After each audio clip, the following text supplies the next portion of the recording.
Hi everyone, this week on the Lures for All channel, we'll be making this beautiful lure out of basswood. This is part 1 out of 2. In this video I will only be shaping, balancing and sealing the lure. Part 2 will be released on Friday, where we will paint this lure step by step.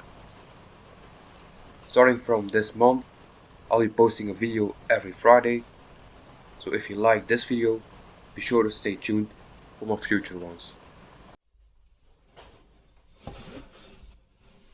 When drawing this lure, you'll want to make sure that the tail is long enough so that the spinner doesn't stick out past the back. If it does, it might hit the hook. You also have to keep in mind that the blade will be attached with a split ring to the swivel, and that will be attached to twist wire connection. That adds about 10 mil to the length of the spinner blade.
To round over the edges, I use a sanding belt from a power file instead of sandpaper.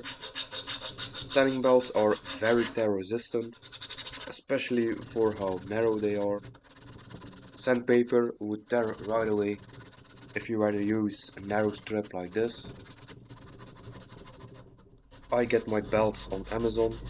You don't need the expensive ones for hand sanding.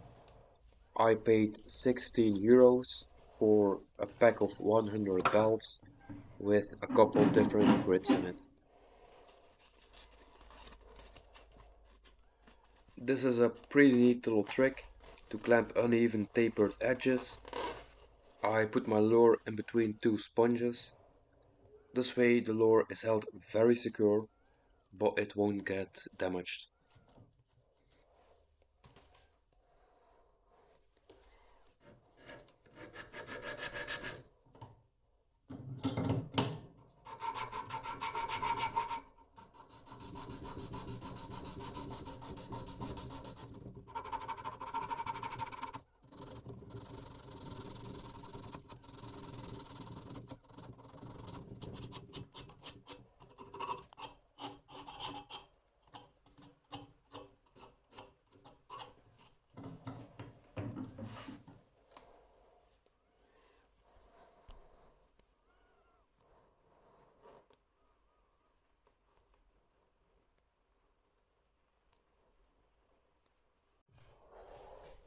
What you'll see me do here is seal the wood. I use super glue for that. The glue will create a hard layer, which helps prevent tear out when drilling the lead holes or eye sockets. But the main purpose is preventing the wood from absorbing any water.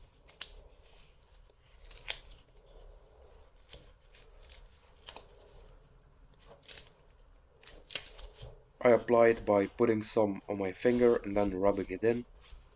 You can do it barehanded, but it's pain to get off your fingers, so I prefer to use gloves.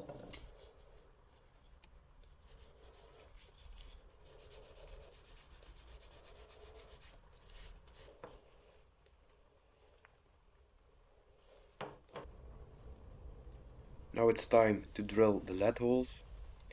Make sure to drill them deep enough from the first time, because it's easier to drill out lead than to make holes deeper after the lead has been poured.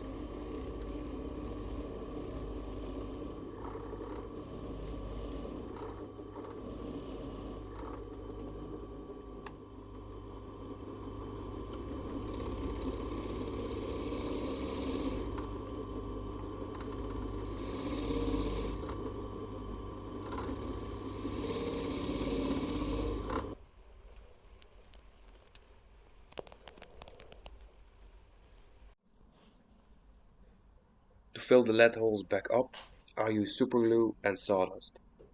You can use pretty much every powder, but it needs to have some moisture in it, since that's what activates the superglue.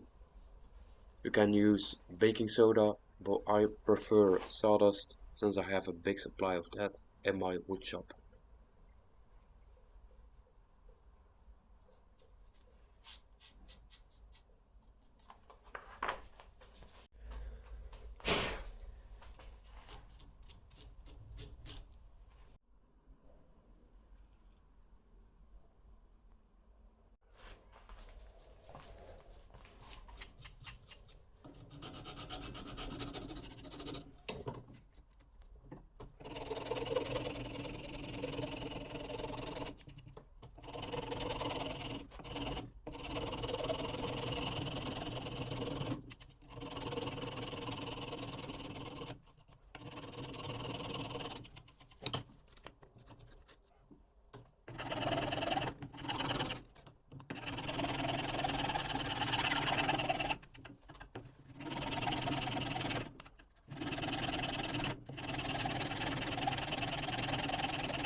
After sanding, I seal the wood again, since you might have damaged the previously applied superglue layer.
For the twist wire connections, I use 1 mm wire. Just wrap it around the nail like that and then twist them in a drill.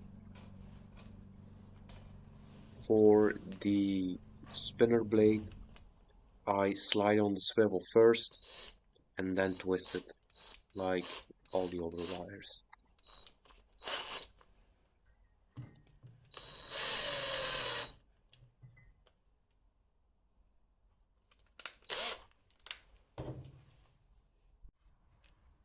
Alright, let's see if it sinks.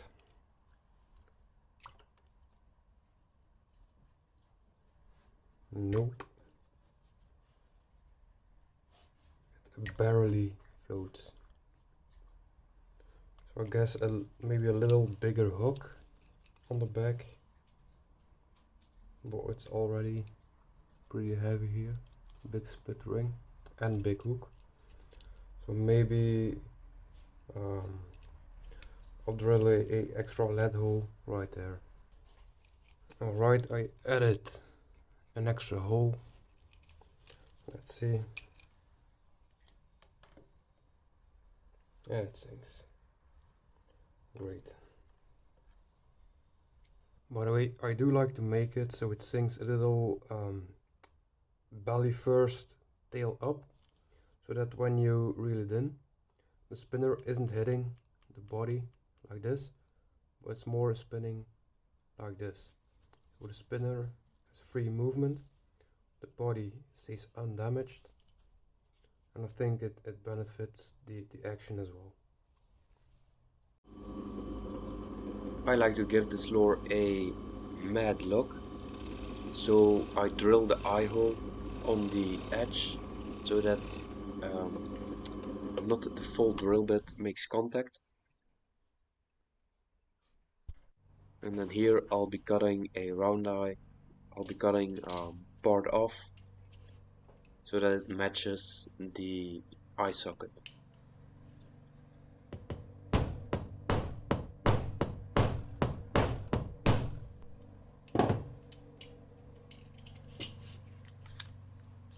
If there's any pits or marks in the lure, you can fill these up with some more super glue and sawdust, like I did in the eye socket here. And with all that done, we're getting to the end of this video. Sadly, I can't fish this lure since it's a Christmas present and I don't want to get it snagged or damaged. But I'll add 2 more clips of the action of the lure, underwater and above surface. And I hope those clips will speak for themselves as to how absolutely amazing the action is on this lure, especially in these colder fall and winter months. You can fish it really slow, it sinks very slow, but the spinner will still spin rapidly when reeling it in, as you can see here. Absolutely amazing for pike and maybe a bass if you're in the US. But like I said, the painting video will be up next Friday, so stay tuned for that if you're interested. And with all that said, thanks for watching.